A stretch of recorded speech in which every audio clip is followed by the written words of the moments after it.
Hi, Anna. Hi. It's been a while. It has been a while. Thank you, everyone, for your patience with us as we've gotten through some COVID and some Woo! colds and some other things here. I want to start off today with a surprise for you, Okay. which is a slam poem. It was performed by Chrysanthemum Tran, and the title of the poem is Maybe All Transgender People Are Really Vampires. I mean, okay. Like the premise. So, maybe all transgender people are really vampires. I, of course, don't mean the ones that sparkle in daylight or the ones that crave a fair maiden's neck. After all, most trans people can't even walk home without the uncertainty of how their own blood might puddle across the pavement. But I, of course, don't mean the ones in Transylvania castles either. Even though I am a queen, spit shining my wounds like my grandma's good silver, I admit I thought the existence of Transylvania meant a sanctuary where the wretched could exist, but expecting safety is more fiction than monster. I've always been a pair of thirsty fangs. When was the last time you saw a face like mine? Without the glow of a mob's torch? A pitchfork's thrust? In times of crisis, isn't it my head they swing on a stick? It is said of vampires how we cannot see our own reflections. Maybe that means whatever stares back at me in mirrors is made of smoke and myth. There's a lot more to it, but I wanted to at least read you that first part here and encourage folks to watch the video that's on YouTube of Chrysanthemum Tran. What do you think? Holy Are you a vampire? shit. That is amazing. Yes, absolutely I am. All of the topics that were brought up in that poem are 100% true and accurate. I have to say the first bit about we can't go anywhere without fearing about our own blood spilling across the street, like that really hits home for me. Just, yeah, wow, what a poem. Holy shit. Really powerful. Yeah. I just have to reflect on this part again. It is said of vampires how we cannot see our own reflections. Yes, I very much appreciate that. Was the second point that I was like, holy shit, just like clearly extremely well crafted and well thought out the entire thing. Take a listen, Chrysanthemum Tran. It's called Maybe All Transgender People Are Really Vampires.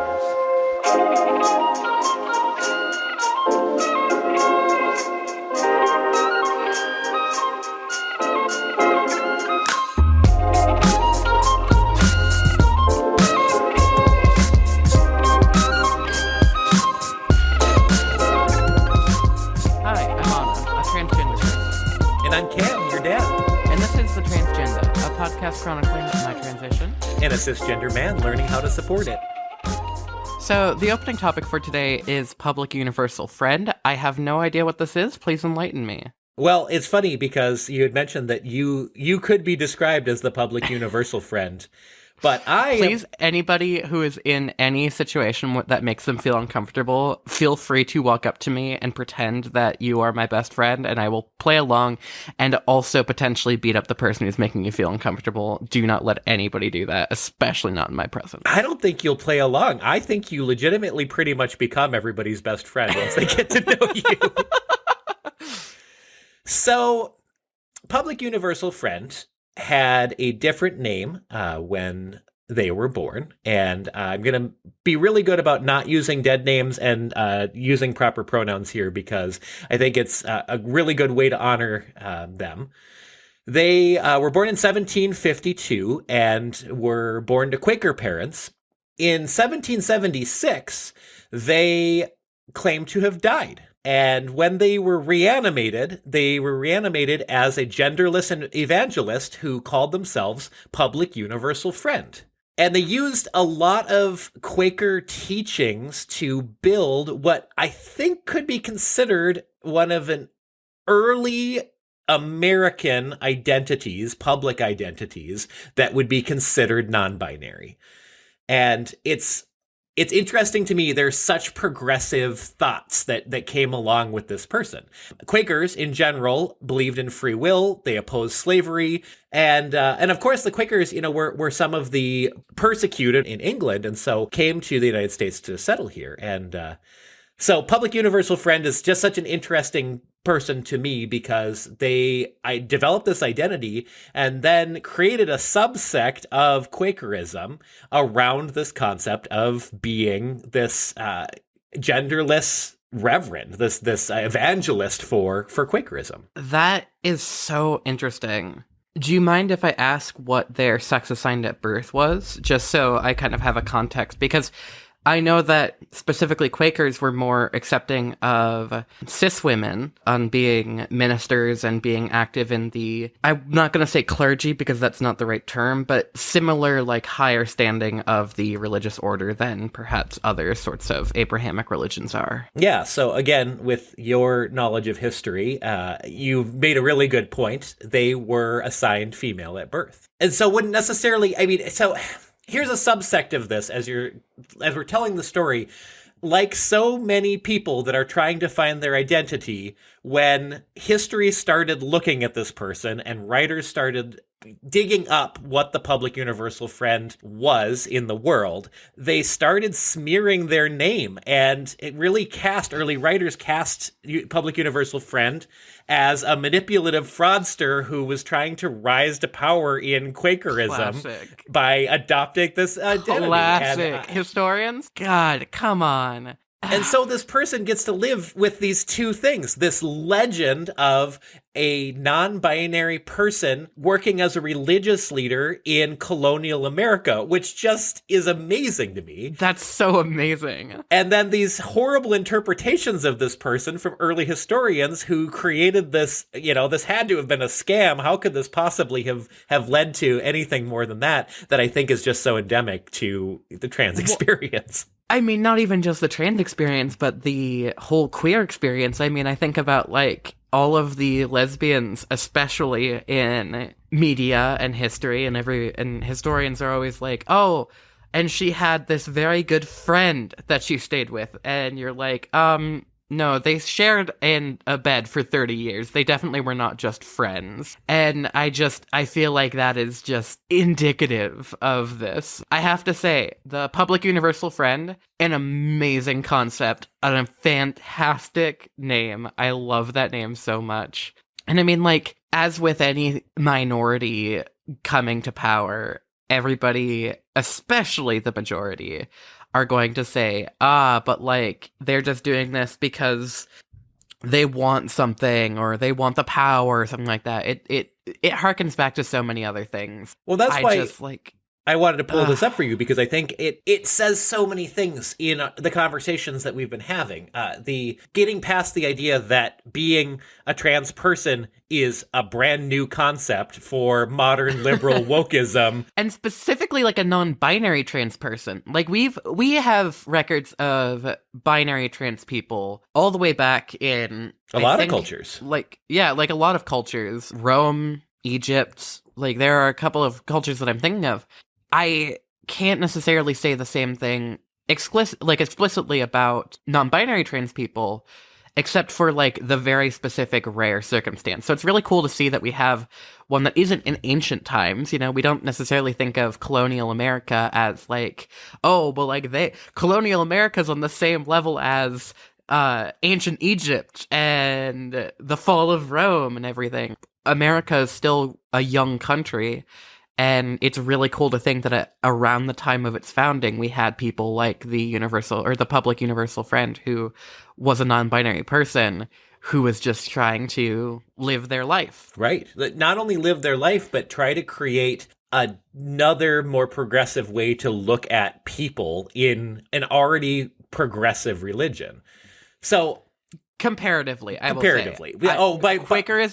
Quakerism is, of the Abrahamic religions, one of my favorites, though all religions have their issues, so, Right. I mean, there's still a lot of concepts in here that you'd recognize from Abrahamic religions. There is a need to repent in the public universal friends preaching, and there's an imminent day of judgment in their preaching.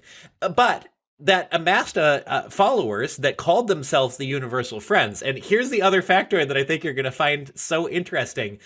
In talking to each other and the language that was used within the house of Universal Friends, they got rid of you and used thee and thou instead. Wow. Interesting. So I just thought... Thee and thou. Thee and thou. Wow. So that's Public Universal Friend. I'm just delighted knowing this, and whatever their record on the world is, I think that there's something really important to say about this early colonial history of non-binary gender.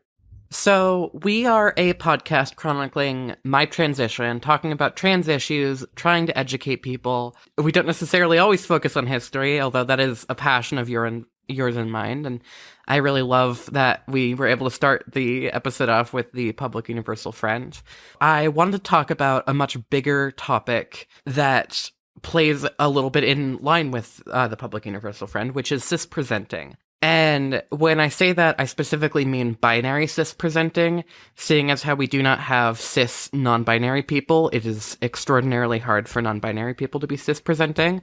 But I wanted to just talk about my experiences with cis-presenting and what it's like now, almost a year and a quarter, on hormones, having socially transitioned for about a year and a half, 2 years now, and just sort of what it's like to be perceived as a cis person and what it's like to be a cis person from your point of view. So yeah, so take a step back and tell us, when you say cis presenting, what exactly are you talking about? Cis presenting is the concept of passing almost to a cis degree. Passing is the process of being yourself however you're presenting and coming across as the gender that you are trying to express. In my case, I am a woman as my gender, and I present very femininely and very traditionally female, and I try to get recognized as that. Vice versa, a trans man who presents masculine might try and pass as a man. Well, where that comes... Sorry, the important part of that, I think, from how I read our conversations, is you are a woman, and society views cis women as women. And so in order to get over the awkward hump of dysphoria that comes from somebody recognizing you as a trans woman, cis-presenting is the barrier that you have to overcome sometimes in order to be able to receive the acceptance that you are a woman in our society. Am I saying that correctly? Yeah, I would say so. Mainly what I would say is that cis-presenting is you pass to such a degree that transphobes particularly would have no idea to be transphobic about you. Which is interesting to me because I am a very outspoken trans woman. Yet there are times where I do not feel safe enough to be able to express myself and my trans identity.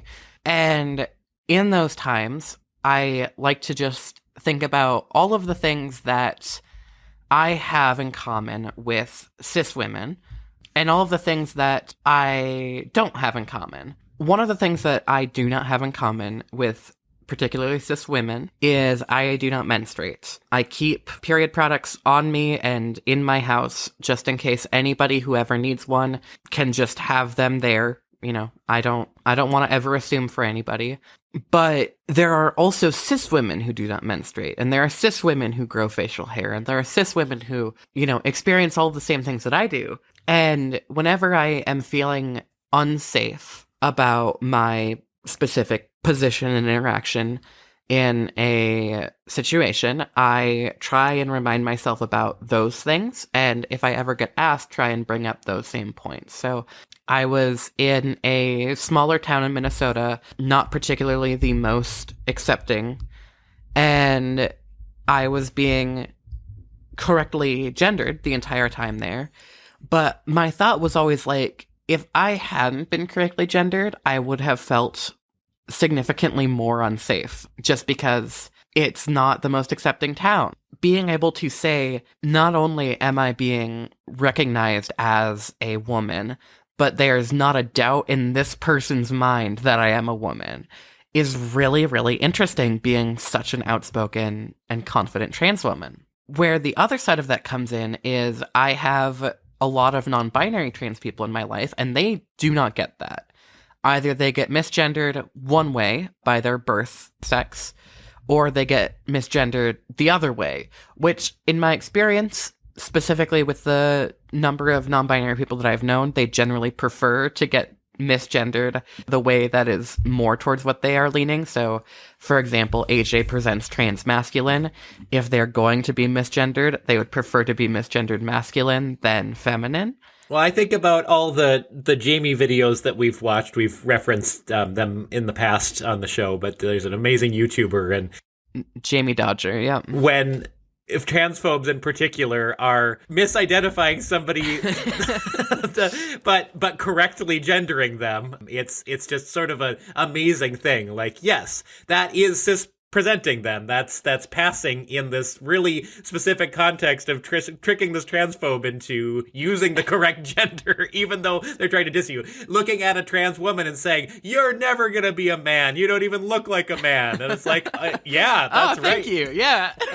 Exactly. No, that is exactly the same point. What I will say, though, is that I feel for you strictly non-binary trans people or more androgynous presenting trans people when you do not have the option to cis present like I do. Like, I can present as a cis woman, and for the most part at this point in my transition, nobody's going to be the wiser. Whereas if you are androgynous presenting, if you are non-binary, unfortunately, I think that this should be something that is changed, but there's no just like, I am a non-binary cis person. And so, like, it is so hard on you guys when you are in unsafe situations to be able to feel safe because you know that you're being correctly identified. Well, you're dealing with somebody that has no experience or language to help them identify you or to you process who you are. So one thing about cis presenting that is very commonly a part of the media narrative about being transgender is the threat of violence when somebody finds out that you are transgender when they thought that you were the gender that you were. And Yep. There's a reason why there's a Trans Day of Remembrance, and that's because trans people are murdered at an extreme rate. So I just want to talk about that a little bit. I think that's the really serious side of this conversation. Yeah. If you are early in your transition, don't feel like you're presenting cis enough to somebody, or you are unable to present cis, it can be extremely, extremely difficult if you are in a difficult and dangerous situation. I know that from personal experience, and I know that from heard experiences of, unfortunately, some past of my trans friends. It is a blessing and a curse to be able to present cis, because in one way, I am able to feel more gender euphoric. I don't get misgendered as often, and I don't fear necessarily violence on the street, right? But to transphobes and to people who don't understand, I'm basically like a chameleon. Like, I'm blending in so well that if I were to ever say like one thing out of line, they were to catch on, that then like, oh, well, obviously this trans person has to go because she is so much more, I don't know, passable or so much more womanly or something like that than the rest of those transes or whatever the stupid transphobes say. Well, and I want to be really careful with some of my language here, but, you know, I think the internet uses the word a trap a lot when they're talking about, which is a horrific, and I'm sorry to even use that word, but that is the transphobe version of, I've put on my goggles and I see you for what you are, you transgenderist person who's cis presenting. And I know, because I live in trans Twitter, especially now that we have this podcast account, watching people who are trying to date navigate that as well is really scary and really challenging. And I have struggled with my own dating life and my own identity a lot, because for me, the decision was, do I put that I am trans in my bio when I was online dating, or do I not? And for a while I didn't, and I went on so many uncomfortable and awkward dates that just didn't work out, which I'm glad for. Mostly with men. Men really don't know how to date, and I also didn't know how to date men because I'm a lesbian. I did not really realize this at the time, but it is the question of, do you put transgender into your bio is so interesting, because even lesbians, the people who I date, can be transphobic, and even other trans people can be transphobic. Like there's no single thing that makes you not transphobic or not homophobic or something. I've known so many gay people who are like, oh well, I would never, I don't understand why like bi people are a thing. There's so much phobia in the queer community, and it just hurts so bad. Thankfully, I live in a community that is fairly trans accepting, and I was very careful on who I talked to and who I let know, and oftentimes I ended up making, sorry, to backtrack a little bit, I did end up making the decision to pretty much always keep transgender in my bio.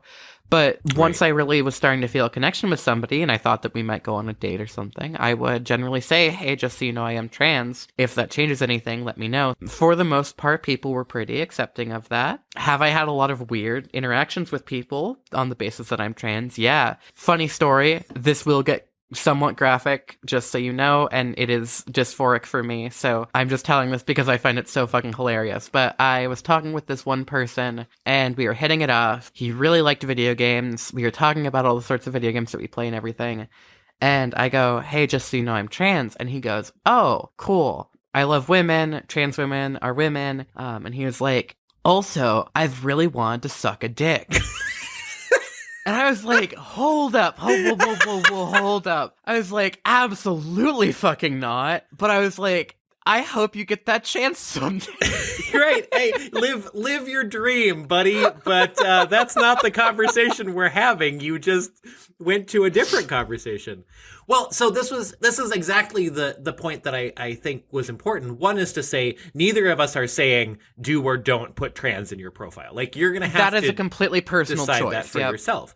The other is putting trans in your profile might be safer for you in some ways, but also is going to elicit the chasers out there who are another toxic element of this whole situation. I will also say, if you're trans, do not use OkCupid. I'm explicitly calling them out because they fucked me over multiple times. My profile got into the hands of the transphobes, and I got called the F slur. I got called a tranny. I got called all sorts of really, really fun, not fun, names. And when I reached out to OkCupid for them to try and ban these people, they basically said, no, they didn't do anything wrong. They didn't break our policies or anything. And I was like, I'm sorry, what?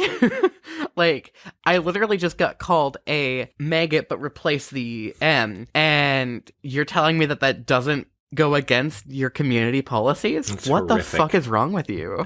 Yeah, that is absolutely unacceptable. What I will say is the lesbian dating app for trans women and trans men / trans masc people who feel more safe in a lesbian directed market, the dating app Her, all capitals, HER, is very good and positive towards the trans community, as well as Bumble, I found was pretty good. So, I mean, ultimately what I hear you saying is for you and for your gender euphoria, cis-presenting is important. And I think that is not talked about enough by the trans community. Or I shouldn't even say that. It's not talked about enough, period. Yeah, and that is specific to me. I appreciate being recognized as a cis woman, even though I'm not. It just makes me feel a little bit safer, and it allows me the shock value, which I really enjoy when I'm like, by the way, motherfuckers, I'm trans! The big reveal. It's like, the curtains open and then suddenly it's like, boom, queer. I don't think there were curtains on your queerness. That Right, it's a closet door. You burst open the closet. No, so I really like it, but it is something that can be a really challenging thing for a lot of other trans people, specifically those who are feeling like they're not far enough in their transition, are struggling to transition socially or medically or physically. And then also for my non-binary pals, like, you guys have it so goddamn hard sometimes, and I know that I'm caring about you, our podcast is caring about you, and I can't speak for the whole trans community, but goddamn, if the trans community doesn't support you, I'm gonna go fight every trans person who doesn't. You hear that, trans community? She's coming to fight every trans person. So just line up. Get yourself ready. Speaking of gender euphoria, I today learned that I am 19th on the wait list for the Mayo Clinic Yay! vaginoplasty surgery. They are doing about 4 people a week, which means that I will probably be at the top of the list in about 5 weeks or so. You are not far out. Oh my gosh, congratulations. Thank you. I like it when I learn stuff like this live on the air here, because I'm just like... That's why I was saving it. I have goosebumps. I'm so excited for you. And I have an appointment scheduled with the endocrinologist again on the 21st of March, I think. So, things are really chugging along. If you guys have any questions about what it's like to transition, working with Mayo and Fairview, if you are based in Minnesota, and or Planned Parenthood, feel free to reach out at Transgendapod, questions@transgendapod.com. And you've had a really good experience with Mayo. I mean, just to establish I've had a fantastic experience with Mayo, and I'm not just saying that because I work for them. Like, as a patient, it is very fantastic there. On Gender Euphoria as well, I just want to give a shout out. We have a few people in our circle and our listenership that just recently had top surgery, and I just want to say congratulations to you, and we know what a big deal that is, and we love you so much. And congratulations. Good, healthy recovery to you. If you have questions about transitioning or supporting someone who is transitioning and you'd like to talk to us about it on the show, please shoot an email to questions@transgendapod.com. Be sure to check out our episode description for links to resources on today's topics. Thanks for listening. I've been Cam. I've been Anna. And this has been The Transgenda. Love you all, except the bigots and the transphobes.